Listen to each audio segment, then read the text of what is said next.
The State Department is getting accused of a flat-out lie. A group of military veterans helped get this American mother and her kids out of Afghanistan. But when the federal government tried to claim it helped facilitate their escape, Army veteran Corey Mills set the record straight.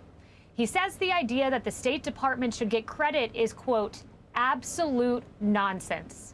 Meantime, critics from both sides of the aisle calling out the Biden administration over 6 private evacuation flights waiting to take off. Take a look at these satellite images of the planes just sitting there on the tarmac at an airport in northern Afghanistan. The State Department has said it doesn't have a reliable means to confirm the details of these flights. But now, Democratic Senator Richard Blumenthal is speaking out. He says he wants those planes cleared for takeoff and is furious at the government's, quote, delay and inaction. Wow. It's simply incredible. This mother, her 3 children, Emily, the State Department didn't get them out. These veterans did. But of course, the State Department taking the credit. And this woman, interestingly, Emily, says the State Department told her to go to the airport. And when she got there, the Taliban put a gun to her head. But I thought President Biden told us that the Taliban was guaranteeing safe passage to Americans. That doesn't appear so, Emily. This story is so disheartening on multiple levels, Kaylee. For that reason, exactly, at every moment, at every juncture, we have nothing but lies coming out of the Biden administration. And I thought, actually, Texas Congressman Ronnie Jackson put it quite well. He said, the only thing the Biden administration seems to be good at is patting itself on the back for a job horribly done. As he points out, my constituents were left behind. And then when veterans got these guys out, now the Biden administration lies about its role in evacuating them. And here's the thing, Kaylee, let's take Sacramento, for example, which has the largest Afghan population in the United States. There, almost 30 children are still stranded in Afghanistan, and the congressman that has been working with the school district to get them back and forth, to get them out, they've received nothing but radio silence from the Department of Defense and the State Department. That is what is so disheartening on top of all of this. On top of the lies is the utter radio silence from this administration in working with all of the nonprofits and the congressmen and the veterans who are trying to get these Americans out. One of the mothers of the children there, she is a mother of 3. She tweeted out, she said, or sorry, she texted someone in the United States saying, look, we ran away from the gate. The situation is very scary, to your anecdote you led with, Kaylee. She said the kids are crying because of the firing. She said, I totally lost my mind, sir. I saw my death. That is what these Americans are facing. And keep in mind as well, that's just Sacramento. There's 2 other school districts who also have almost 30 children that are left behind. But veterans say, by the way, that 100 to 200 number, as continues to be repeated by the Biden administration, is false. It's an undercount because it doesn't include the green card holders and so many more that are tax-paying people that are counted by this administration for other things when it serves their purpose. But here they are just being left behind and then lied about. Absolutely. And the Associated Press reporting, as you just noted, that number could be higher than 100 stranded Americans. Daryl Issa estimating it could be anywhere near 500. So many times the number the federal government is telling us, we know the federal government cannot be trusted. They've broken so many of their promises on Afghanistan. And what was interesting to me, Julie, is this mother who was stranded. She talks about the Taliban putting a gun to her head. She talks about the State Department telling her to go to the airport.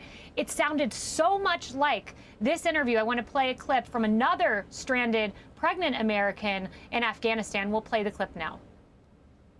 They told us, go to a certain location, you will be picked up. And this is from the State Department. You will get picked up, go there. And it was in the middle of the road across the airport. So we went there, waited an extra 12 to 13 hours with no food, no water, got a gun pointed to my head. Our troops were literally at the gate, just waiting for us to continue walking. And they had blocked us. And there was a time where, I went past them and I started walking as fast as I can. And they started shooting right by my leg and told me to come back or they would shoot me. Wow. Julie.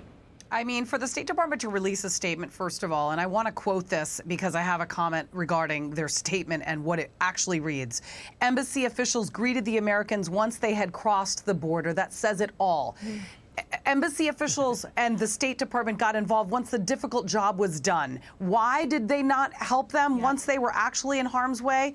Because like many other, possibly 500 other Americans who are stranded in Afghanistan are waiting to be bailed out by the Biden administration. That hasn't happened. A deadline has come and gone. And now they are left to private companies. Corey Mills, private team of military veterans, got this mother and her children through the most dangerous part of the mission. And the State Department didn't step in until the most dangerous part is done, all thanks to donors, private donors. So for them to come forward and actually take credibility for something that private donors actually were responsible for, and now we're waiting for other Americans who are sitting on a tarmac right now in airplanes to unfortunately have to turn to private donors possibly as well. Right, exactly. Those stranded airplanes, we have the satellite imagery. We'll pop it up there, Tommy. As Rick Clay, he tells Fox News, he runs a private rescue group called Plan B, and he tells Fox News that the only thing preventing these flights with American citizens from taking off are the State Department.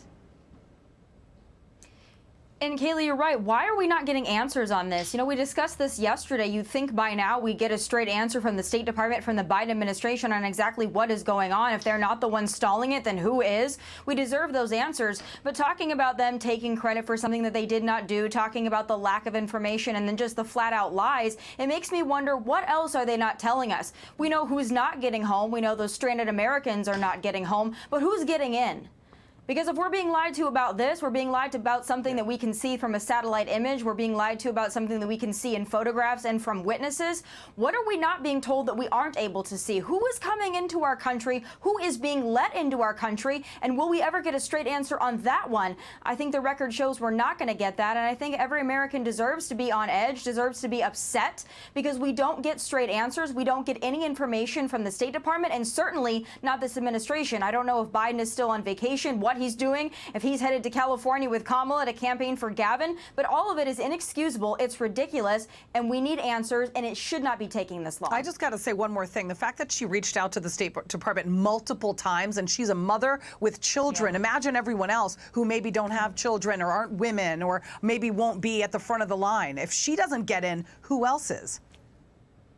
Right, and we have a commander-in-chief, Charlie, who promised he was not leaving any Americans behind. He did. He promised he wasn't leaving Afghan allies behind. He did. This as he tells the president of Afghanistan to change the perception of what's happening on the ground with the Taliban, quote, whether it is true or not, telling a foreign leader to lie. All of this leading to, Charlie, interestingly, criticism from his own party. Blumenthal, I just want to read these words to you and then you can react. I have been deeply frustrated, even furious at our government's delay in inaction. There will be plenty of time to seek accountability for the inexcusable bureaucratic red tape. That is a sitting Democrat senator. Yeah, no, it's pretty shocking. And as everybody probably recalls, Dick Blumenthal is an expert in stolen valor, and now apparently that has infected the State Department. But this whole thing is just, it's the most federal government, Joe Biden. It's the perfect story that sums up the entire administration. You have a problem that is entirely created by the federal government. They attempt to fix it, or say they attempt to fix it. They completely fail to fix it. They only make it worse. And then they can't clean up the mess. And then somebody else comes along and cleans up their despicable mess. And then the federal government bureaucrats in the State Department decide to come along, standing along the border where everything is safe and easy, and they try to take credit for all of it. It's a perfect example of the Biden administration. It's a perfect example of the federal government. And I think that, and some of you all have noted this, and I think it's the most important thing. You know, let's not forget, the federal government has overseen 140,000 evacuations out of Afghanistan since the summer. And what we do know, and we don't know who those people are. We find out that they've been put all over the country in military bases. We still don't know who they are. We don't have a process for vetting them.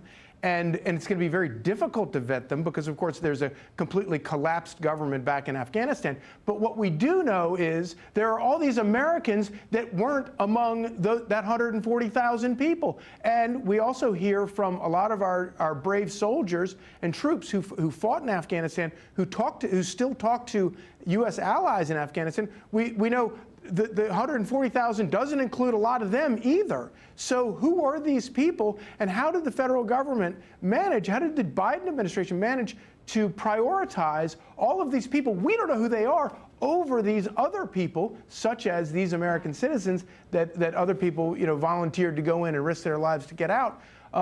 It's a debacle that, if it weren't so tragic, we would be sitting around laughing hysterically over what bumbling idiots these people are.